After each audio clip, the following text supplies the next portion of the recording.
Good morning my dear student. मैं हूं Zulfikar sir. स्वागत करता हूं आप सबको आज के इस वीडियो में। आज फिर से मैं जनरल नॉलेज का एक क्लास लेके आया हूं और जिसमें बिहार के बारे में अध्ययन करेंगे और साथ में सी के उच्चारण का एक नियम प्रीवियस क्लास में हो चुका था। आज अगला 2 नियम को देखेंगे सी के उच्चारण का। इससे पहले जो बिहार के बारे में देखे थे, बिहार में कुछ डेट मुख्य तिथि को आपके सामने दर्शाया गया था। बिहार के लंबाई चौड़ाई के बारे में देखे थे और आज हम बिहार के उत्तरी सीमा, बिहार के उत्तर में कौन कौन ऐसा जिला है जो नेपाल को टच करता है और बिहार के दक्षिण में जो झारखंड को कौन कौन सा जिला जो है बिहार का टच करता है। तो इस जिला को याद करेंगे और ट्रिक के साथ देखेंगे। देखो, हम जो प्रीवियस क्लास में देखे थे बिहार के डायरेक्शन के बारे में, तो बेटा इस तरह से फिगर बना करके दिखाए थे। ये आपका बिहार है बीच में बैठा और यह आपका ऊपर उत्तर नजर आता है, ऊपर उत्तर नजर आता है और इधर देखेंगे दक्षिण नीचे, इधर आपका हो गया पश्चिम और इधर है बेटा आपका पूरब। आपको यह चीज बताया गया था बिहार के उत्तर में एक देश पड़ता है जिसको नेपाल कहते हैं, नेपाल। और बिहार के आपका पूरब में अगर देखा जाए बेटा, तो बिहार के पूरब में पड़ता है पश्चिम बंगाल, पश्चिम बंगाल। और बिहार के दक्षिण में अगर बात करें तो आता है झारखंड। क्या आता है बेटा? झारखंड। और बिहार के पश्चिम में आता है यूपी, उत्तर प्रदेश, उत्तर प्रदेश। इसके बारे में हम लोग बढ़िया से देख चुके थे। आज हम सिर्फ इस चीज को जानेंगे कि बिहार के उत्तर में जो नेपाल एक देश है, अब नेपाल की सीमा से बिहार के कौन कौन ऐसे जिला है जो टच करते हैं। तो देखो बेटा, सबसे पहले आपका पश्चिमी चंपारण है, उसके बाद पूर्वी चंपारण है, सीतामढ़ी है, मधुबनी है, सुपौल, अररिया और किशनगंज।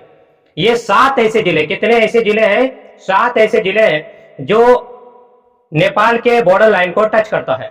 अब बोलेंगे सर ये बिहार के 7 जिले को याद कैसे रखेंगे? तो बेटा इसका ट्रिक देखो, यहाँ पे मैंने लिखा है चंपा सीता मधुखाई, चंपा सीता मधुखाई, सुप्पी अड़ी रही किशन से मिलने के लिए।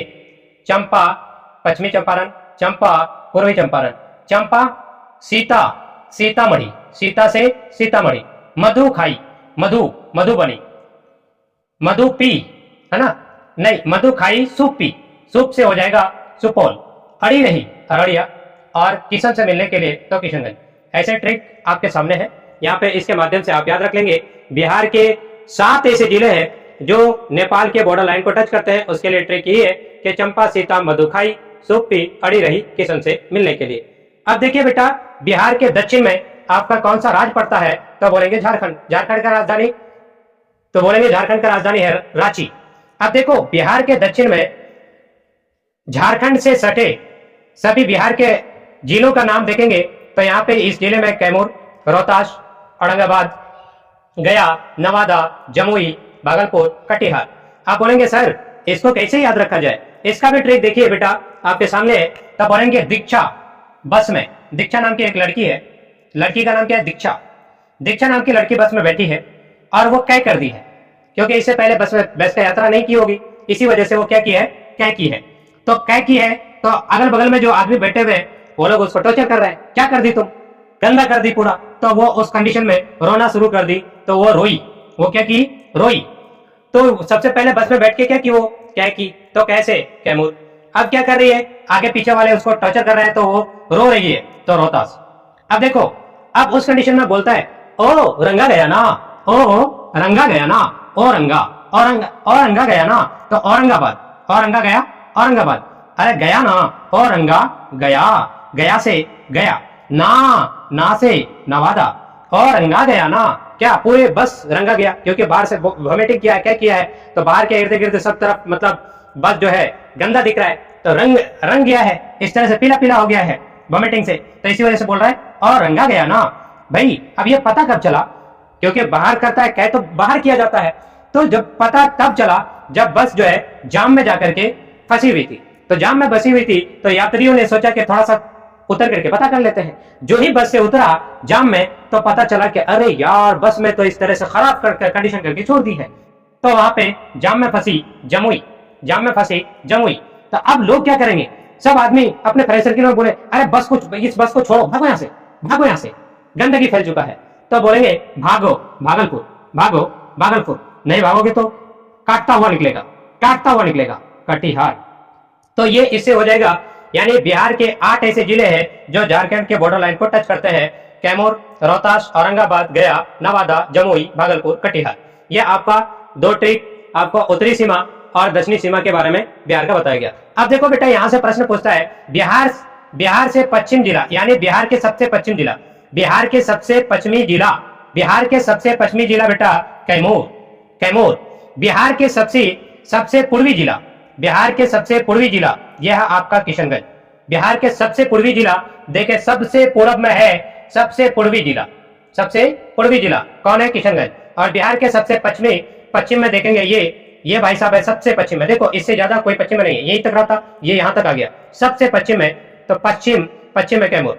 अब देखिए बिहार के सबसे उत्तरी जिला, उत्तर में देखेंगे तो सबसे उत्तर में, इससे ऊपर है क्या? देखो यहां तक इस तरह से सबसे ऊपर यही है, सबसे ऊपर, तो उत्तरी जिला ये आपका कौन है? तो बोलेंगे पश्चिमी चंपारण। अगला देखेंगे सबसे दक्षिणी जिला, दक्षिण की तरफ, तो दक्षिण में ये देखो सबसे नीचे लटका हुआ है ये, तो सबसे दक्षिणी जिला कौन है? गया। ये भी बहुत इंपॉर्टेंट है। यहां से आपने अभी बिहार के बारे में, बिहार के चौहद्दी तो नहीं कहेंगे, बिहार के चौहद्दी के बारे में इस तरह से बता दिया गया था। आज हम कुछ जिला का नाम देके जो बिहार के जिला है और नेपाल के बॉर्डर लाइन को टच करते हैं, 7 जिला, इसका ट्रिक आपके सामने है। और बिहार का कुछ जिला यानी 8 जिला है। कितना जिला है बेटा? 8 जिला जो झारखंड के बॉर्डर लाइन को टच करता है, इसके बारे में यहाँ पे बताया गया।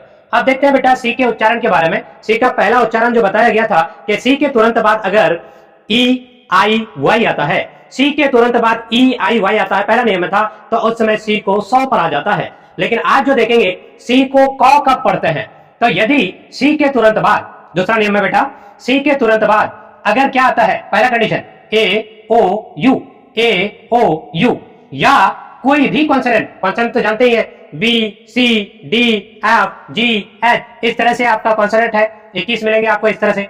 अगला है बेटा, अगर बाद में, एक तो ये देखिए कि अगर सी के तुरंत बाद A O U आता है तो सी को क पढ़ा जाता है।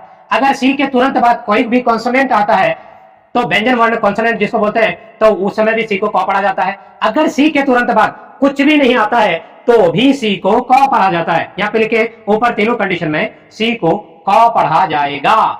सी को क्या पढ़ा जाएगा बेटा? क पढ़ा जाएगा। जैसे एग्जांपल के तौर पे सी ए, देखो यहाँ पे आया ना ए, सी के तुरंत बाद ए आ गया, तो अब सी को क्या पढ़ा जाएगा? क। तो अब यहाँ पे BLE केबल, केबल का मतलब होता है केबल। अगला देखो बेटा, सी के बाद क्या आ गया? एल क्या है? तो बोलेंगे सर कॉन्सोनेंट है। जब कॉन्सोनेंट आता है, दूसरा कंडीशन, अगर सी के तुरंत बाद कॉन्सोनेंट आता है तो उस समय सी का प्रोनाउंसिएशन, सी का उच्चारण कब होता है? तो यहाँ पे CLEAR, इसको पढ़ेंगे बेटा क्लियर। क्लियर का मतलब स्पष्ट। अगर देखो TOPIC, यहाँ पे देखो सी के तुरंत बाद कुछ आया क्या? कुछ भी नहीं। ये देखो अगर सी के बाद कुछ भी नहीं आए तो भी सी को ही पढ़ा जाएगा। तो इसको क्या पढ़ोगे? टॉपिक। क्या पढ़ोगे? टॉपिक। टॉपिक का मतलब होता है विषय। अगला देखते हैं बेटा PLASTIK, सी। देखो यहाँ पे सी के तुरंत बाद कुछ आया क्या? कुछ नहीं। जब कुछ नहीं आता है तो भी सी को पढ़ा जाता है, तो यहां से हो जाएगा आपका, इसको पढ़ेंगे प्लास्टिक। प्लास्टिक मतलब प्लास्टिक।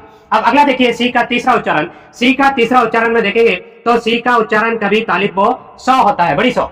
कब होता है? देखो यदि सी के तुरंत बाद EIY आता है, यदि सी के तुरंत बाद EIY आता है तो उस समय सी शब्दों के बीच हो, तो उस समय, और कंडीशन ये देखेंगे EIY तो आता है लेकिन सी जो है शब्दों के बीच में होगा, तब उस समय सी को तालिब 100 पढ़ा जाएगा। जैसे बेटा देखो यहाँ पे SPECIAL, इससे पहले जो देखे थे सी का प्रोनाउंसिएशन के बारे में, सी के तुरंत बाद EIY आता था तो सी को 100 पढ़ा जाता था, लेकिन सी को तालिब 100 कब पढ़ा जाएगा? अगर यही सी कहां पे रहे? शब्दों के बीच में रहे। तो देखो सी के बाद आई तो आया है लेकिन सी शब्दों के बीच में है, तो उस समय सी का उच्चारण तालिब 100 होगा और इसको स्पेशल पढ़ा जाएगा, और स्पेशल का मतलब होता है विशेष। अगला देखते हैं बेटा FACIAL। देखो सी शब्दों के बीच में आया है और सी के तुरंत बाद आई आया है, तो इस समय सी को तालिब 100 पढ़ा जाएगा। तो यहाँ पे फेशियल का मतलब, इसको बेटा फेशियल होता है, फेशियल का मतलब होता है चेहरे। अगला देखो बेटा OCEAN, इसको क्या पढ़ोगे? ओशियन। सी के तुरंत बाद ई आया है लेकिन सी बीच में फंसा हुआ है। जब बीच में फंसा हुआ होता है तो इसका प्रोनाउंसिएशन यानी तालिब कशा होगा, तो अब इसको ओशियन, ओशियन का मतलब होता है बेटा महासागर। तो बस आज के लिए इतना ही।